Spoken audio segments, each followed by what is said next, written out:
Ser ou não ser? Pergunta o príncipe no 9º item que eu destaco. Qual é o sentido de ser ou não ser?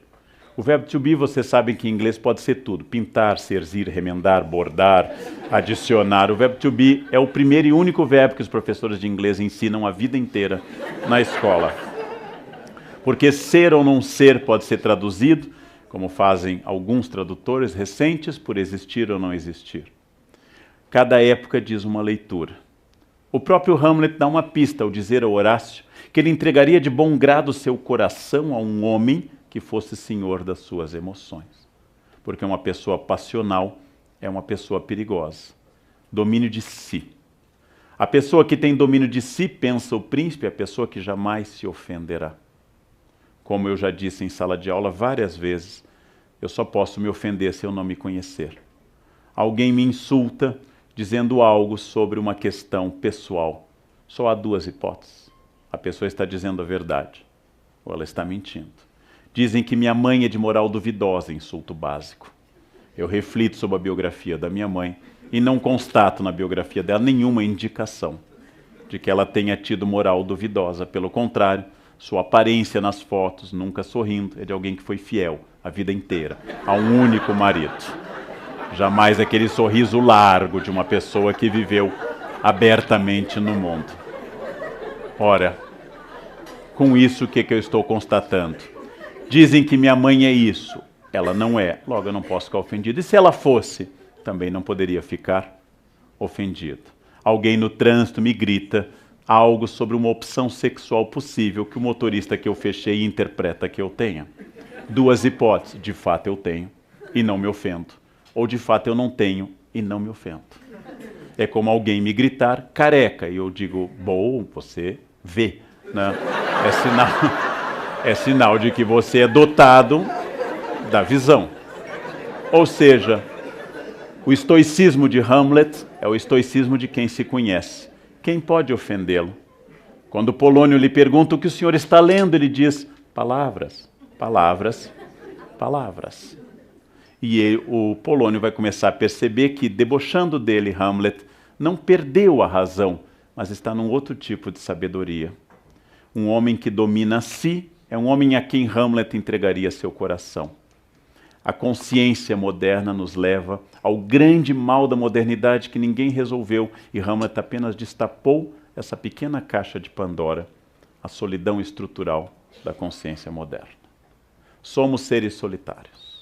Sempre fomos, mas a consciência coletivista medieval dava a sensação de uma cristandade no Ocidente, de uma unidade, de um Deus que por todos zelava, de uma sociedade igual religiosamente. A modernidade trouxe a diversidade religiosa e a diversidade política. O inferno, vai pensar Sartre no século XX, está nos outros, diz uma de suas personagens numa peça Entre Quatro Paredes. Sartre e Hamlet chegam à consciência de que eu estou inevitavelmente isolado na minha consciência. E a necessidade do mundo nos oferecer coisas novas porque eu não tenho nada a interagir com o mundo. Por que é que o príncipe Hamlet lê apenas um livro toda a peça? E por que é que nós temos que ver Velozes e Furiosos 75, Velozes e Furiosos 86? Porque na verdade eu não vi nenhum. E não tendo visto nenhum, eu preciso que eles se repitam. Como eu não tenho de fato amigos, eu tenho 3.000 no Face. Como eu não tenho uma vida interessante, eu fotografo tudo na minha e compartilho com todos. A minha solidão se insinua de tal forma, ela é tão estrutural, que eu tenho que fazer com que os outros me digam aquilo que eu desconfio, que a minha vida é uma vida que vale a pena ser vivida, através da observação dos outros. Isso não é sinal de um narciso exatamente fraco, mas é sinal de um narciso cada vez mais isolado em si, sem comunicação com o mundo, sem ouvir mais a ninguém. Já comentei aqui nesse espaço da CPFL que é obsessivo o nosso tipo de conversa. Qualquer informação que os senhores derem será respondida com a informação de outra pessoa. Eu, Leandro, sou de Aquário. Ah, eu sou de Gêmeos. Meu ascendente é Aquário, o meu é Câncer. Ninguém ouve ninguém. A solidão individual a 2 ou a 3 é a norma de todas as pessoas. E celebramos essa variedade de coisas, porque exatamente nós temos cada vez mais dificuldade em estabelecer algo significativo e orgânico. O príncipe se sente mal na corte de Elsinor, porque ninguém em Elsinor lhe diz a verdade. Todos em Elsinor dizem a personagem, Polônio, seu tio Cláudio, sua mãe, sua ex-namorada, seus falsos amigos Rosencrantz e Guildenstern. Todos dizem o que deve ser dito. Todos dizem o que é usual e ninguém está presente naquilo que fala. O príncipe é extraordinariamente consciente. E sendo consciente, o príncipe vai pensar seguidamente, mas o que eu faço de fato com a minha vida? E como viver uma vida que seja orgânica, se todos os valores estão esgarçados? Depois de falar por milhares e milhares de palavras, quando ele morre longamente numa cena trágica, morrem 8 pessoas na peça Hamlet, e o Hamlet é o último a falecer nos braços do amigo, Hamlet diz a sua última frase, o resto é silêncio. Porque depois dele ter dito tudo que é possível dizer, Hamlet não precisa dizer mais nada, porque agora o resto é silêncio. O que Hamlet parece dialogar conosco é que se as dores que nós inventamos, dores financeiras, dores físicas, dores de problemas familiares, fossem o disfarce de uma grande dor maior. A dor que nós não conseguimos nominar. Por isso estabelecemos dores laterais.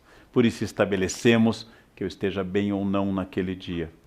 Hamlet diz exatamente que esta dor nasce do fato de que todos naquela peça, em quase 4.500 versos, estão dizendo a ele o que ele deve ou não deve ouvir, e não exatamente o que as coisas são.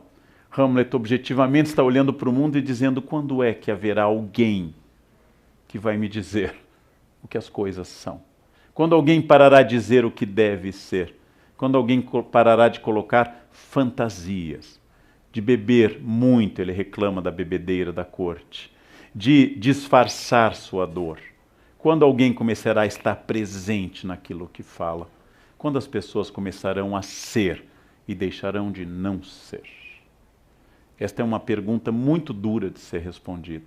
E como ela é muito dura, a maior parte de nós prefere não respondê-la.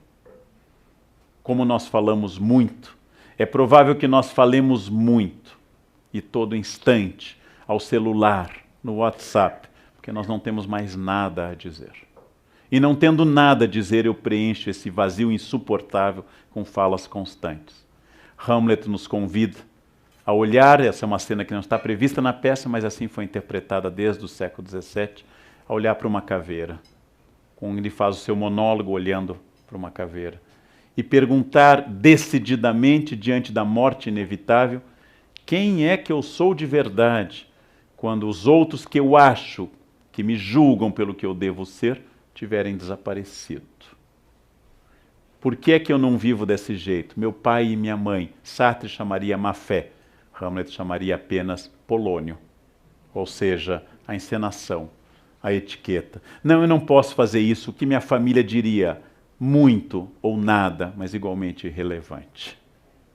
Se a família apoiar ou criticar, você continuará sozinho. Mas como eu prefiro, ao invés de enfrentar a solidão da minha decisão, eu prefiro dizer que é uma opção por causa da minha família, dos meus filhos, dos meus vizinhos ou da minha fé, eu prefiro sentir-me vigiado do que me sentir sozinho. Eu prefiro me sentir protegido pela crítica do que largado pela indiferença. Esta é a pergunta central do Hamlet. O que eu responderia se nada fosse relevante a não ser a minha decisão e nada garantisse que essa decisão fosse correta? Quem eu seria se eu estivesse absolutamente só no mundo? Resposta do príncipe: você está só no mundo.